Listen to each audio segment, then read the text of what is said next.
โนเมตตาปาริจิกรุณาโมทิตาอุเบกขาปารามิสัมปันโนอิติปิโสภะคะวะเมตตาปามาสัมปันโนเมตตาอุปปารามิสัมปันโน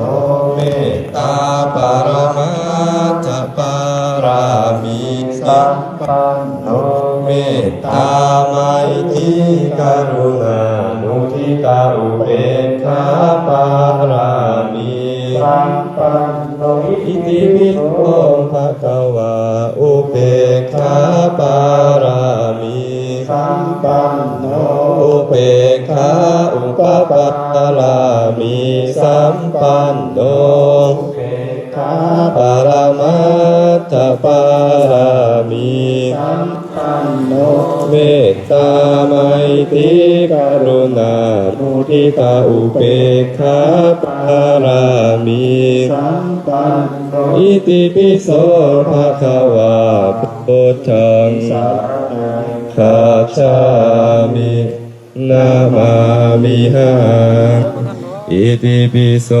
ภะคะวะอะระหังสัมมาสัมพุทโธปิจจาจารณะสัมปันโนสุขโตโลกวิทูอนุตตรปุริสธรรมสารติสัทธาเทวมนุษสานังพุทโธภะคะวะอิตวะคาโตภะคะวะตาธัมโมสังฆิโกอาคาลิโกเอหิปัสสิโกโอปะนะหิโกปัจจตังเวทิตาโพวิญโยหิติสุปฏิปันโนภะคะวะโตสาวกสังโฆอุชุปฏิปันโนภะคะวะโตสาวกสังโฆยายะปฏิปันโนภะคะวะโตสาวกสังโฆสามีจิปฏิปันโนภะคะวะโตสาวกภะคะวะอะระหังสัมมาสัมพุทโธวิสาจารณะสัมปันโนสุขโตโลกวิทูอนุตตรปุริสธรรมสารติสัทธาเทวมนุษสานังพุทโธภะคะวะติสวะคาโตภะคะวะตาธัมโมสังฆิติโกอาคาลิโกเอหิปัสสิโกโอปะนะหิโกปัจจตังเวทิตาโพวิญโยหิติสุปฏิปันโนภะคะวะโตสาวกสังโฆอุชุปฏิปันโนภะคะวะโตสาวกสังโฆญายะปฏิปันโนภะคะวะโตสาวกสังโฆสามีจิปฏิปันโนภะคะวะโตสาวกสังโฆยะติทังกัตตาริปุริสายุคาลิอาตาปุริสาภุคลาเอสะภะคะวะโตสาวกสังโฆอาหุเนยโยอาหุเนยโยทักขิเนยโยตัญชลีกรณิโยอนุตตรังบุญญาเกตังโลกาสัพพิโสภะคะวะอะระหังสัมมา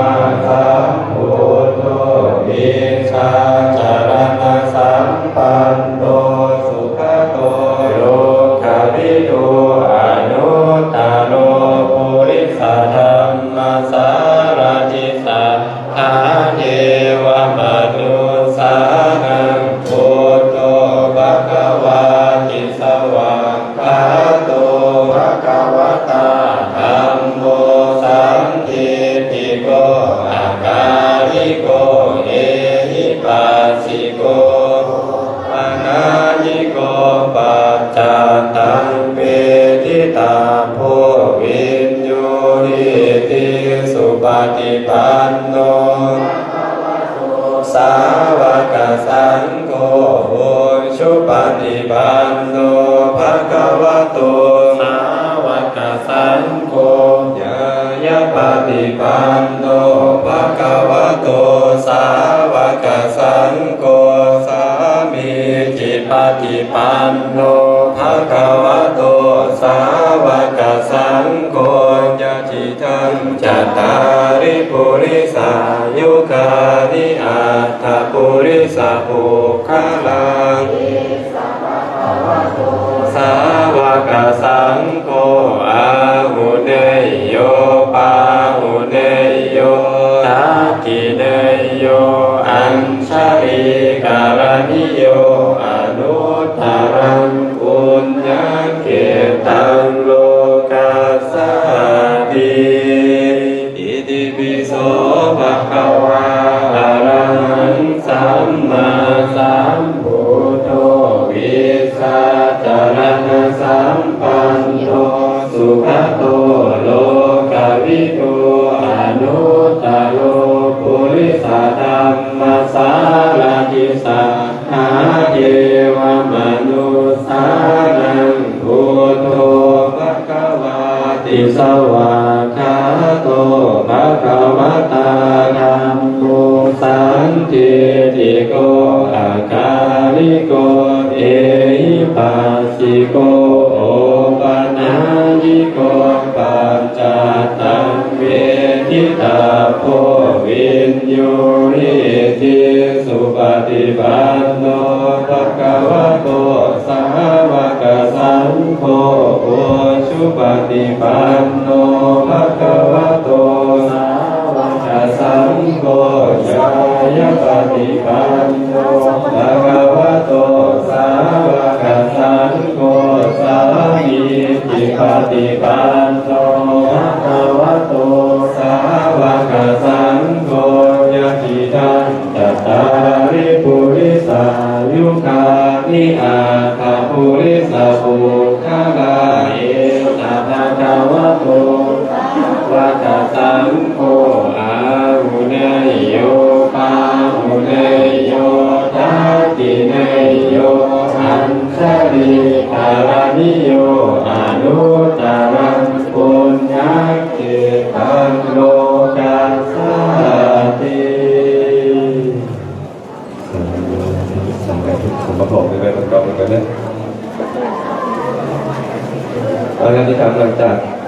ร้านเครื่องของในการผู้ใดที่ใส่บาตรกระเตียงเต็มโตเนาะ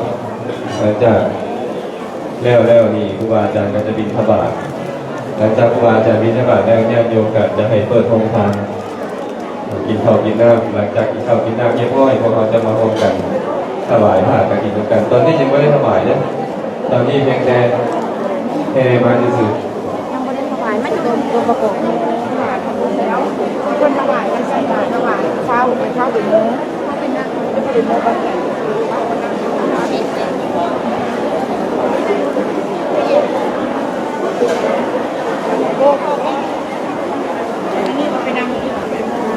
ไปเด้อ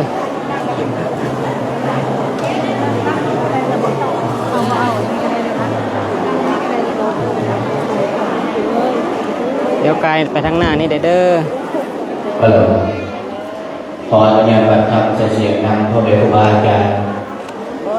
เอาจังสั้นก็เพื่อความเข้าใจเนาะในงานของพวกเราในครั้งนี้หลังจากเก็บวัตถุทายทานทั้งหลายเข้าสู่สถาน เจ ที่ ริญ เรีย พ บ ร ร้อย ทุ แล้ว กคน